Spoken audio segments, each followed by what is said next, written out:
Welcome, explorers. Fasten your taste bud, folks.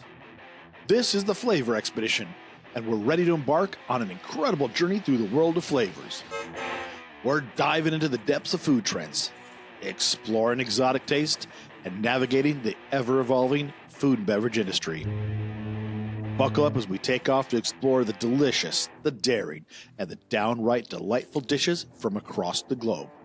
We are ready to set your palates on flavor-packed adventure, so let's get rolling.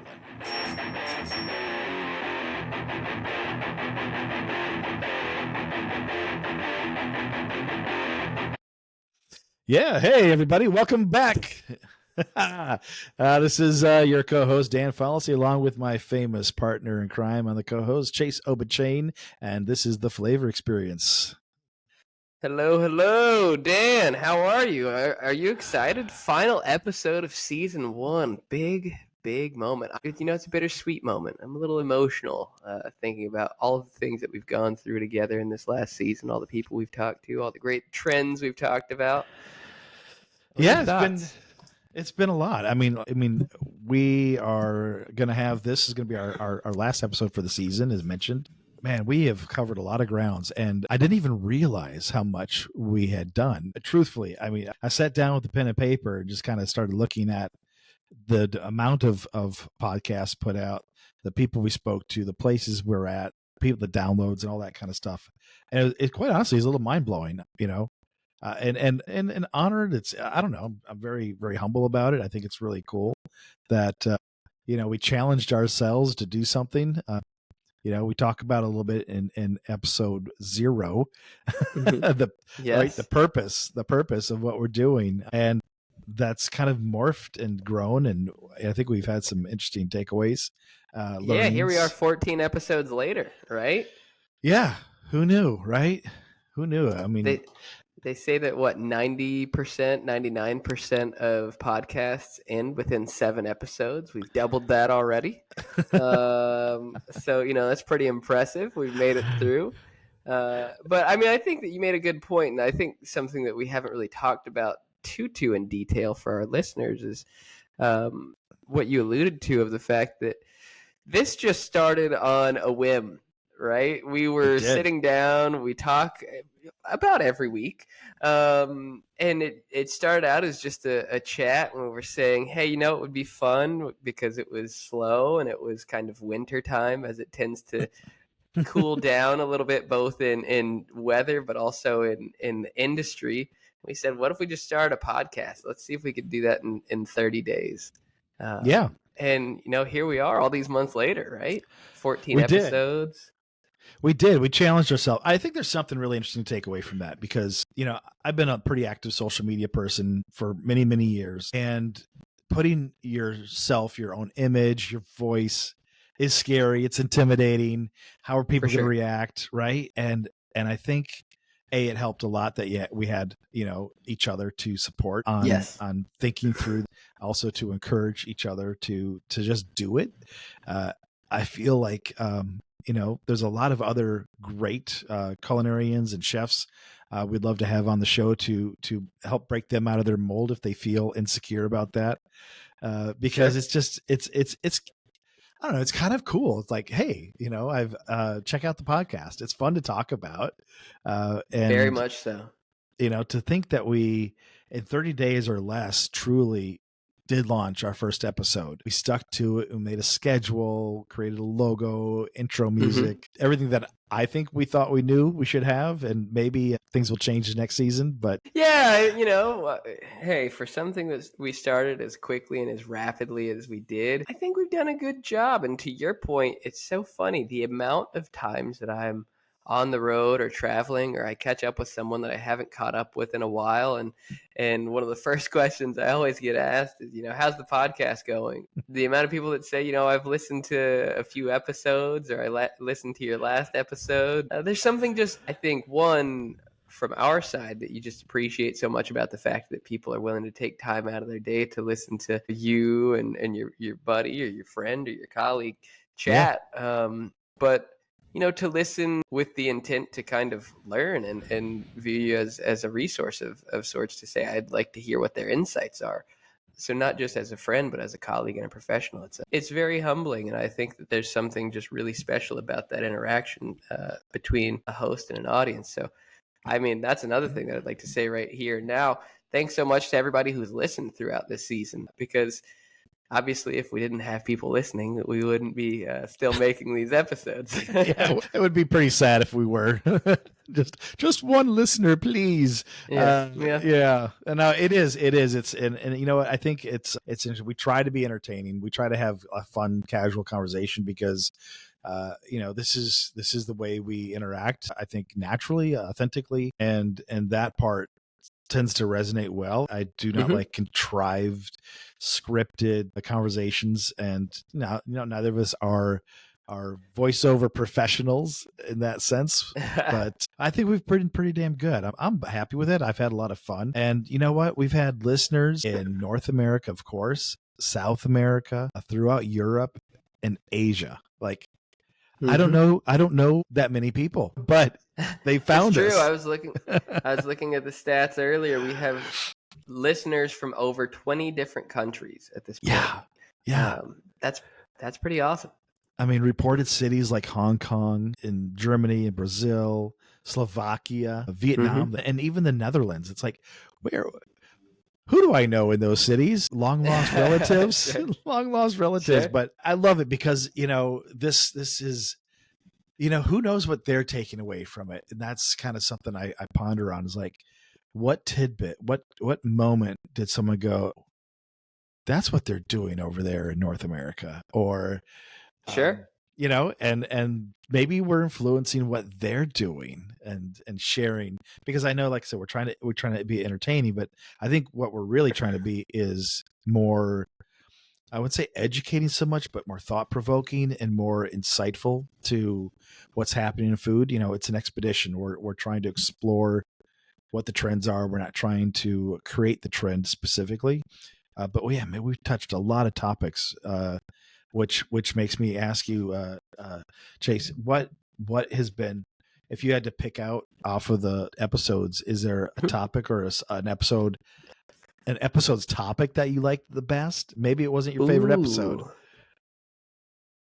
There are two that stand out to me. One, our most popular episode to date, and I don't think that it's any surprise because it was our very first episode, right? So there's always that kind of big launch everyone listens to, and also it's just been around the longest. Fusion cuisine will perpetually be one of my favorite topics, and if you haven't listened to it yet and you're listening to this, please go back, check that episode out, because there's something about fusion cuisine, I say with air quotes, this is only an audio format, but you know, it's not just a cuisine. It's all cuisines are inevitably fusion cuisines, even cuisines that we know today. Italian cuisine would be completely different without the discovery of the New World. So it, you know, it was fused with the discovery of tomatoes that were brought back over to Italy. American cuisine, very much a fusion cuisine from all of the different influences from Africa to European settlers, you name it. And then as we look at it now today, looking at the way that people leverage fusion to really communicate who they are, what their heritage is, and what they love.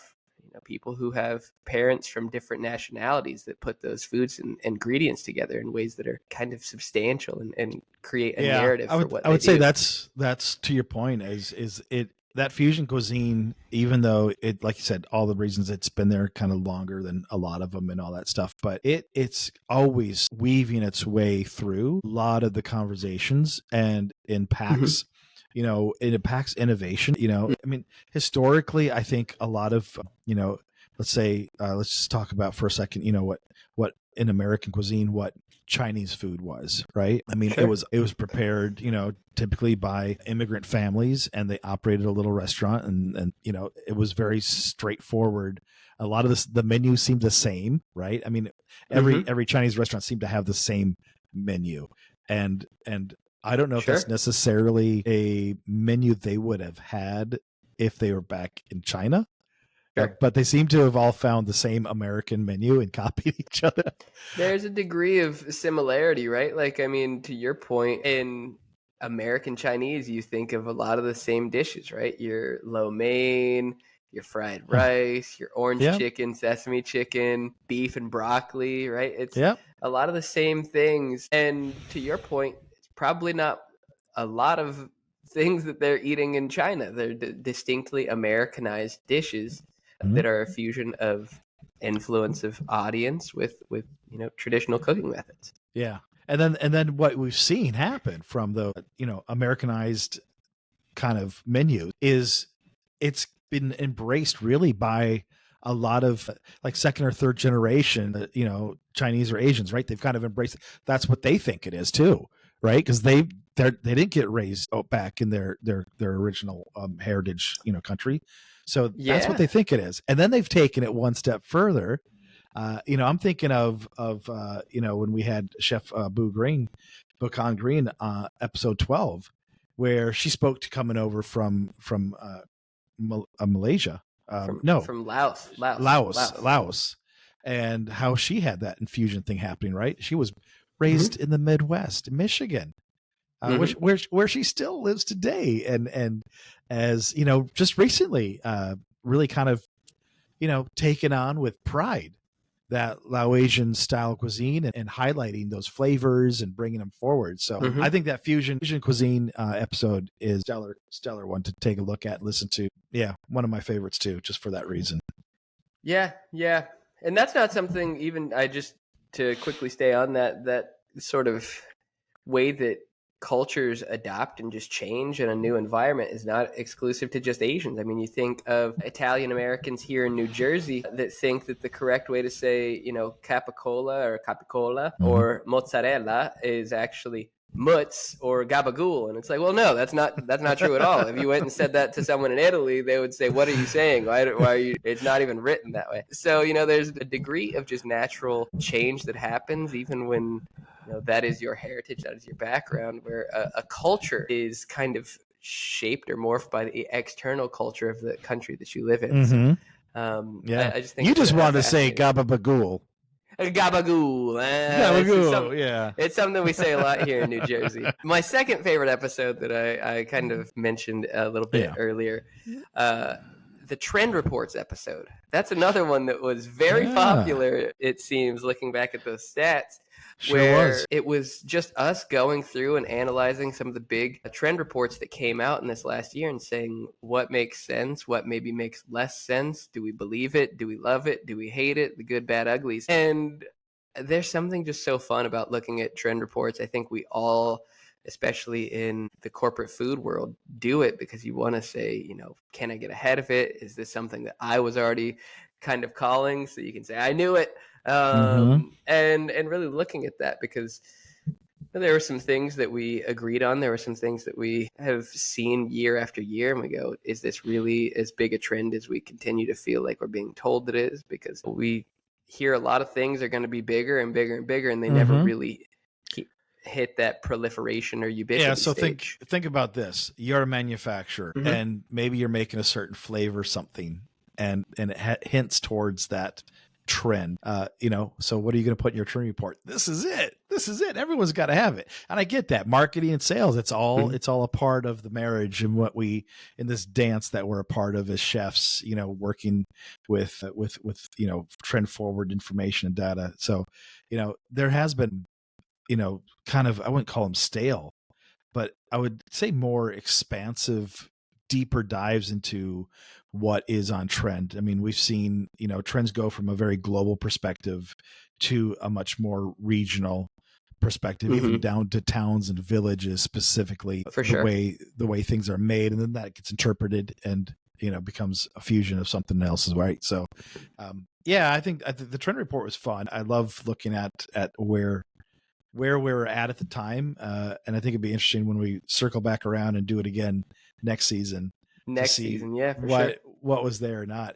I'll tell you, one of my favorite conversations, the guest was lovely, unexpected conversation that with someone I didn't know personally, but you did, was a conversation with Chef Jill Overdorf. Sure. I think what she brought to the table around everyday hospitality, it resonated really well. I think the conversation is one that needs to continue through all aspects of this industry. Hospitality is at the core of what we're doing. whether we're the front of the house, back of the house, all the way to serving, selling. It's just kind of like a table stake, right? Absolutely. I mean, we've talked about this before, but I mean, by and large, people don't always even say the food and beverage industry. People say the hospitality industry, right? Yeah. And when that's the case, and that's the defining descriptor of your industry, it even makes you say, okay, well, then cooking is secondary and beverage is secondary. Hospitality, what Mm. should be primary? And it's something that I think, especially in more modern times, has degraded and eroded to a pretty significant degree, especially with the kind of growth of QSR and the lack of dining rooms that we're seeing being utilized across the Mm-hmm. industry, and the proliferation of drive-through only type businesses where, if you're having just a higher degree of interaction with just screens or just a lesser degree of human interaction, how do you differentiate and how do you put hospitality back into your business? Because at this point, it becomes a key differentiator and it Yeah. becomes a massive opportunity for companies to really stand out in the crowd and say, we deliver on hospitality. And it's what has made Chick-fil-A so popular for so many Mm-hmm. years. It's not just their food, but it's every interaction that you have in a Chick-fil-A. Yeah, it kind of comes down to a human element. Hospitality I think it's a practice. It's something you try to do.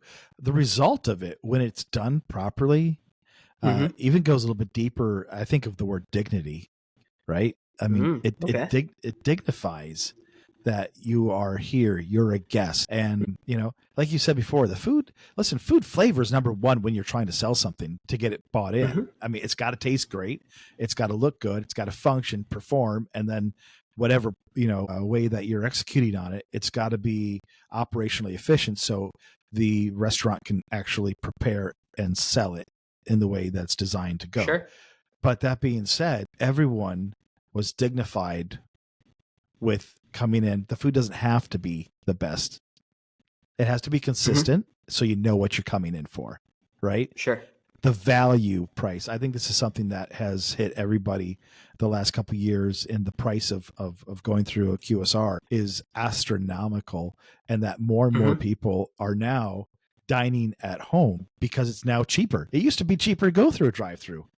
Mm-hmm. And I think what's happening is while people are dining in, they're preparing more, let's say not necessarily organic, but more whole muscle, more whole tissue proteins. They're making more plant-based things on their own, more rooted, farm to fork kind of esque style, and they're cooking right or doing something. So it's got they've got the dignity of having great quality food. Now they're going, hey, am I going to go through why should I go there unless it's Yeah. convenient, right?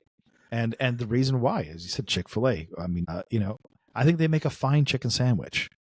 I've had Sure. others that are of equal matter in different environments, but they always greet you in such a pleasant way, and they always seem to appreciate your business, right? Yeah.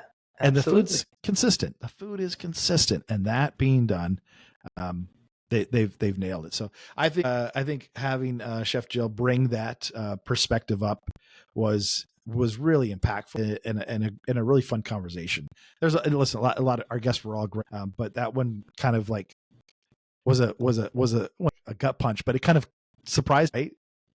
Yeah. Yeah. I mean, thinking about hospitality as a chef sometimes feels like this naturally passive thing. When something becomes so secondary in nature, you can tend to overlook it or take it for granted. Having a real explicit discussion around hospitality and its function for value to customers I loved it. I thought that was a great episode as well. Yeah, yeah. Something else that I really loved, a takeaway that I had was the episode of Tony Reed where we discussed spices and the functionality of spices. And one of the questions that I posed was, when does something go from being fresh ingredient Oh, to I know what being a you're going to. I know spice? what you're going to say. Okay, I was there. I remember. Go Yeah, ahead. yeah. Yeah. Well, it was kind of this notion where onions and garlic are spices, Mm-hmm. but they're fresh spices. And he'd mentioned that he was building different spice blends around fruits, around dairy and etc. I said, what is a spice to you? And he said, anything that can be dried. So really everything is a spice if you can dry it, right? If something comes in a powdered format, you can make it a spice and you can use it as a seasoning and whatever you do. And I just thought it was just a kind of interesting way to change your way of approaching things mentally of, well, yeah, you can make anything built into anything so long as it's a powder, right? Yeah, absolutely. Yeah, that was a pretty cool comment actually. It's these small little pieces, you know. Again, like I don't know who's listening to us in Slovakia. Thank you. I don't know how to say thank you in Slovakia, but hopefully you can understand. But that being said, you know, it is really interesting. These small little things that, you know, we capture. These are the things that make me go, oh wow, we should, let's do that. It's like the game of golf, right? Golf is frustrating. You know, at least for me, I love when I'm out there. It's the peace and quiet, but it's that one moment when I actually swing the club and it hits right. And you're like, oh, this is what the game's about, right? I'll come back. I'll come back again. And so these conversations with everybody is what, to me, what it's all about. You know, Chef Tanner, Chef Corwell, Chef Overdorf, Tony Reed, even Mike Levison, Chef Buchan Green. I don't know if I'm leaving anyone out, but we had a handful of great chefs and guests, and it was just a lot of fun. Yeah, a lot of fun. Yeah, if I had a final takeaway from this season is something that started out as just a little conversation of us saying, well, what if in a matter of 30 days turned into something that was, and after 6-7 months now, we have 14 episodes with several great guests. We thank all of our guests. We thank all of our audience and all of our listeners. I wanted to make a quick edit to something Dan said earlier. We had listeners on 5 continents, actually. You missed out on Oceania. We had a listener from Australia. And, you know, I think it's just a testament to if you just choose to do something and you make it a goal and you just stop saying, what if? You can do some pretty incredible things in a very short period of time. So Absolutely. I don't want to sound overly, inspirational or try to make this seem like we've conquered the mountain. But you know, if there's something I can say, if there's something that you as a listener are out there considering doing, stop thinking about it. Just do it. Yeah, absolutely. You know, everyone else is thinking about it and they're scared. So you be the first one to do it. And it's not going to be perfect, right? I mean, I know we've made a lot of errors that maybe others didn't recognize, but we recognize them. We're like, oh man, that was, oh geez. Sure. Oh yeah, the audio. I really screwed up on recording the audio. We're not sound technicians, you know. This is true. But all that aside, I encourage everyone to do that as well and participate. Or if you don't want to do it your own, give us a holler, and you know, maybe we'll set something up to be a part of our next season and engage with us and find some listeners that way, to dip your toe in the water on that part. But I think it's been fantastic to do what we set out to do, which was really just have chef to chef conversations. You and I, right? It's like kind of going around, and if we're at a conference or an event, and we just really heard a topic or a subject that we're intrigued by, what does that sound like? What happens after the speakers walked off the stage, right? And what are the chefs saying? And I feel like we've captured a bit of that essence, and